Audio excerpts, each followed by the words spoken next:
David Kerr, Professor of Cancer Medicine at the University of Oxford. As I've become older, perhaps wiser as a cancer doctor, I've become much more interested in the concept of prevention. We know what the lifestyle factors are that, if we can modulate these, will reduce the risk of cancer.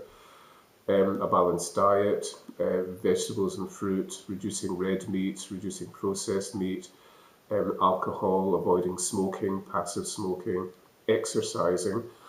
We understand this, but we also know that the belief system, people recognizing and understanding these factors, relates very strongly to their ability to put lifestyle changes into action.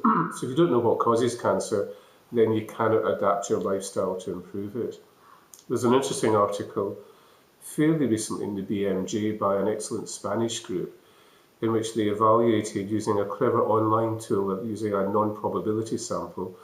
They looked about beliefs about and attitudes towards cancer prevention of people, normal controls if you like, but they dug out a group of people who professed vaccination skepticism or were conspiracy theorists. Conspiracy theorists were people who believed the earth was flat, and in fact that there was a reptilian master race which could disguise themselves as human, but were seeking to conquer the world and rule all of humankind. Quite extreme. Think about the internet and the extraordinary degree of information that's available. Good, of course, reputable websites, great advice about the causes of cancer and how to avoid them. Misinformation is the spread of beliefs, not for any particular gain, but just spreading rumours. And of course, because of the internet, misinformation can be rapid and pervasive and convincing.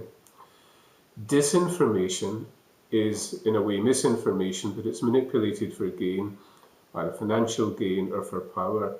And of course, there are some extreme examples, excuse me, coughing, of that disinformation, the reptile super race type, unusual people, looking at it that way.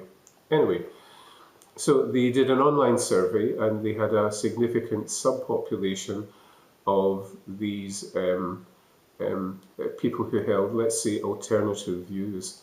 And what was very interesting was, although there were some differences in trying to understand the difference between accepted causes of cancer and mythical causes like eating genetically modified food, all sorts of peculiar notions that people have just picked up on the internet. The people who were, let's call them non-conventional thinkers, tended to believe a little more in the mythical causes of cancer. But interestingly, overall, when the question was posed, actually, could everything cause cancer, whether the people were considered to be the controls, I'm using the word normal, I hope not pejoratively, versus the subgroup of anti-vaxxers, conspiracy theorists, both were exactly the same. 45% of everybody asked in a population of around 1,900 individuals, 45% said, yeah, probably, just about everything causes cancer.